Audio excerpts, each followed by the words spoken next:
नमस्कार, सुपरफास्ट महाराष्ट्र न्यूजमध्ये आपल्या सर्वांचं स्वागत आहे। ताज्या बातम्यांसाठी सुपरफास्ट महाराष्ट्र न्यूजला सबस्क्राइब करा, लाईक करा आणि शेअर करा। बेल आयकॉन क्लिक करा। धन्यवाद।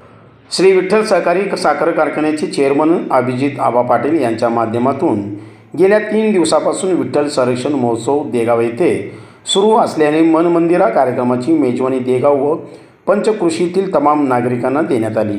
3 दिवस भरगच्च धार्मिक कार्यक्रम असल्याने देगाव पंचकृषीतील नागरिकांनी याचा लाभ घेतला। यावेळी विठ्ठल सहकारी साखर कारखान्याचे संचालक सदस्य व पंचकृषीतील ग्रामस्थ गावकरी बंधू उपस्थित होते।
विठ्ठल माझा विठ्ठल माझा विठ्ठला